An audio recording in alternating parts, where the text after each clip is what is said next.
Here you have Iain Dale of LBC, and as always, he talks a load of rubbish.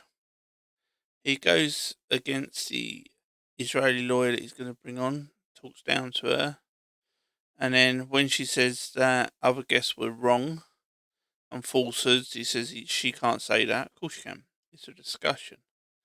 That is the whole point of being on the show, to hear both sides. And Iain Dale then goes on to say, "Oh, you can't criticise me or say that I'm doing falsehoods," when he's admitted multiple times by that point that he's lied.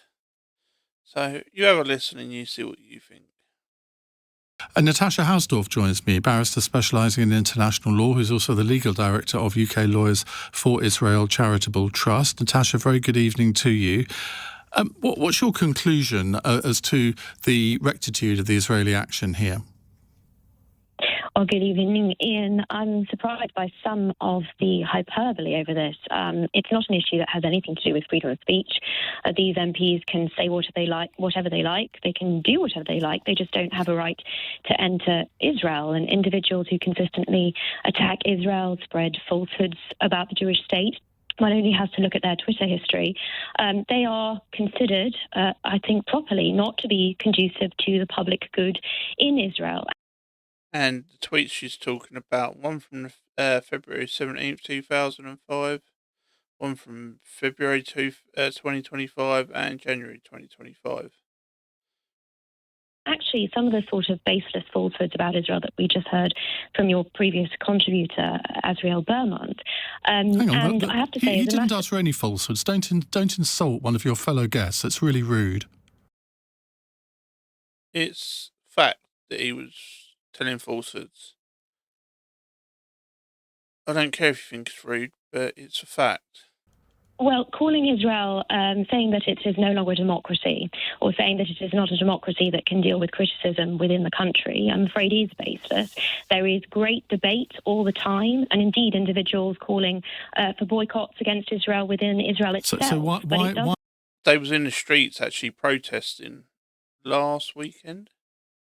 So how can he say it's not a democracy because they're not allowed to do that when they're doing it? The problem is with Iain Dale is he's in the bubble and he doesn't actually watch factual evidence. The only news he gets is from LBC these days or the BBC. Why aren't Labour MPs allowed to do that? I mean, surely if Israel, hang on a second. Because they're from a different country. If you want to criticise someone in a different country, maybe them leaders do not want you in that country. Would you let Hamas into the country? Would you let terrorists into? Well, we let terrorists in all the time, so we're a bit buggered in Britain. But if Israel believes in freedom of speech, then surely it shouldn't be afraid of some of the arguments that these MPs have put forward, given that people within Israel have put the same arguments forward.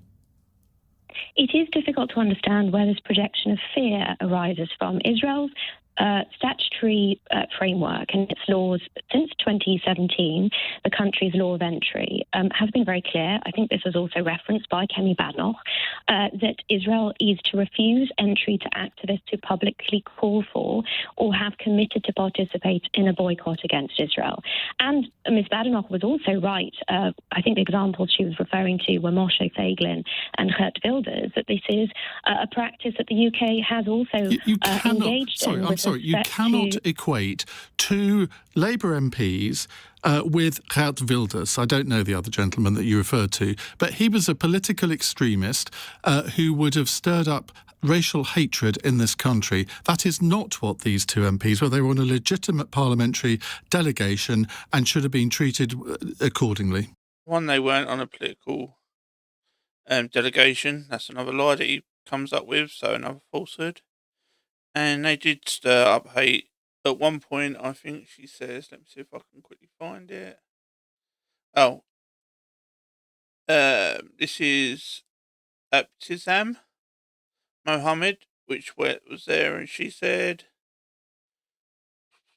let me see, hang on. Israel Prime Minister Benjamin Netanyahu committing, what kind of world do we live in, where the criminal is foreseeable, displacement, ethnic cleansing is so openly discussed between him and Trump. That was from a video. So she was going there to say that it was ethnic cleansing and stir hatred. These two MPs are stirring up hatred against Israel in their Twitter feeds. No, and they're not. They're arguing their case in a democracy. May I answer? Ian, may I answer? They're not. They are spreading falsehoods about Israel and calling for a boycott, which is why they fall Well, then argue against them. This issue. But forgive me, may I also correct another aspect of what you have said? They were not on an official parliamentary delegation to Israel. They have been clear that they were on a delegation that was organised by the Council for British Understanding, an anti-Israel lobby group, and Medical Aid for Palestinians, which incidentally only stopped funding a designated organisation when UK Lawyers for Israel complained to the Charities Commission about their links to terror. So these two very questionable organisations, so far as Israel is concerned, organised a delegation, it seems, with these two members of parliament to the West Bank. There was no record of a parliamentary delegation to Israel. So the overriding issue is here when immigration officials... And it still states there wasn't a parliamentary delegation. Ask for information as to the purpose of your visit, and you provide information which is not correct, that in most circumstances will put you straight on the next plane home. So quite apart from the hyperbole here, which is causing a diplomatic incident, everything that you have repeated from Labour members of Parliament and even ministers calling this out, and ignoring the sheer hypocrisy, which is pretty staggering, considering that this is the sort of legislative framework that the UK also has and has not infrequently adopted against those that are not considered to be conducive to the public good. And if they were going to Israel to stir up hatred or support Palestinian terrorists or whatever, I would have absolutely no problem with the Israeli state deciding they were not conducive to the public good. But that is not the case here. Now, you are correct. How does he know? Because he hasn't got any evidence, he's just got their word. Once they've already tried to stir up hatred in the UK. They signed the petition of 61 MPs to stop any sales to Israel. They've also done, said it's a genocide. They repeated the lie about 30,000 babies. It goes on and on. When you say that the Foreign Office website gives advice to, and I've got the page up here on my laptop, it gives advice to, it says foreign nationals can legally be refused entry if they've publicly called for a boycott of Israel or Israeli settlements or belong to an organisation which has called for a boycott. So from that point of view, Israel can say, well, we've warned people in the past about this, the Foreign Office website states it, so therefore fair dues. But no normal democracy behaves in this way, do they? America does, UK does, France does, some EU countries do, Australia does. That's just off the top of my head. I mean, name another country that does. It's the United Kingdom. No, it doesn't. The leader of the opposition gave you two prominent examples of politicians that were and I've told you that in one of those cases, the example doesn't really work. He doesn't like the example. That's what he's trying to say. Well, I would disagree, because the nature of the conduct of these two members of Parliament, and unfortunately they are not alone in the Labour Party, in targeting Israel, in singling it out for falsehoods and a public smear campaign, falls very much within the confines of not... What you can see his eyes squinting for is he's looking for something to fire back with as a gotcha. The problem is he hasn't got one, because he's just making it up as he goes along. Conducive to the public good in Israel, which is exactly what this statute was introduced to cater for. And it is important to understand that they represented something that was untrue to immigration officials when they claimed to be on a parliamentary delegation in Israel. That is information that can be easily checked. It can be, and they were. The Council for Arab-British Understanding said that the women were part of a parliamentary delegation on a trip organised by them and Medical Aid for Palestinians. So I did just address this, Ian, but perhaps it was missed. They were not on a parliamentary delegation to Israel. Well, they were. So now he's saying, oh, well, it wasn't Israel that they was on a parliamentary mission to, which he stated 3 times throughout this chat. It was Palestine they was going to go into if they got permission. Well, to get to the occupied territories, you have to go through Israel. Am I not right? Well, let's be clear that this was not an organisation, CABU, an anti-Israel lobby group, that had made any preparations, it seems, on the ground in Israel, or any attempt to arrange a parliamentary delegation in the country in which these 2 MPs were arriving. So on every level here, the response can have only been expected. One almost wonders whether this whole exercise has been, with every expectation of the result, as another PR stunt and to create a diplomatic incident. Because let's be clear, the organisers... Well, again, a disgraceful allegation with no proof at all.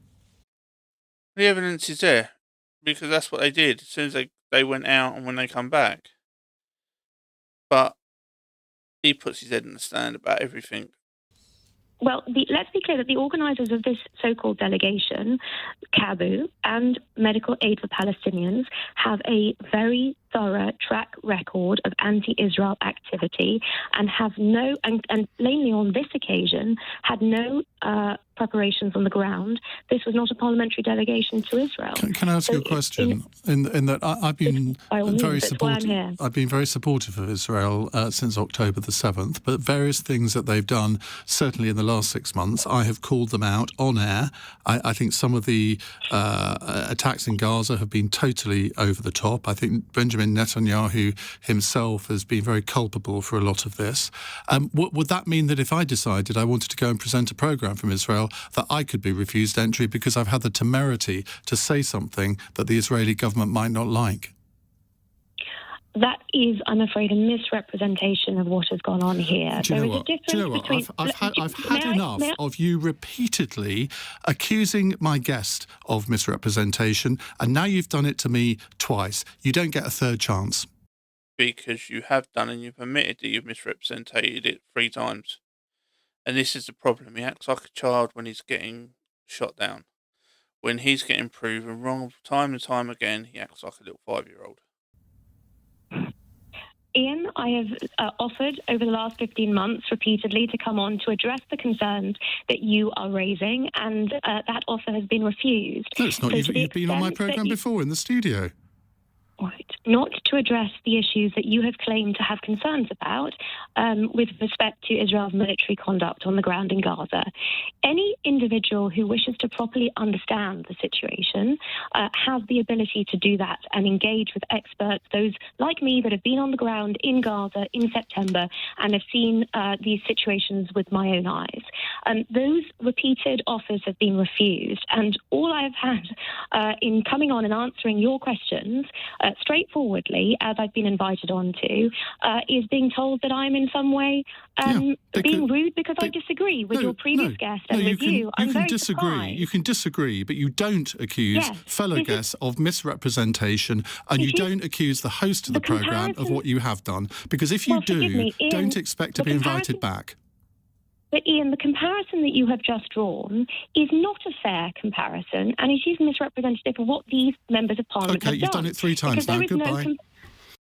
And she was 100% correct, and he admitted it about 4 times. See, this is how bad LBC has got. It's almost as bad as the BBC now. And in his chat and in comments, he's getting ripped apart for it, because he even admitted that he lied twice and misrepresented it. He admitted that his guest represented it, but because she says it as a woman and because as a supporter of Israel, he gets upset like a little child. And this is our mainstream media now, and they wonder why they're getting destroyed.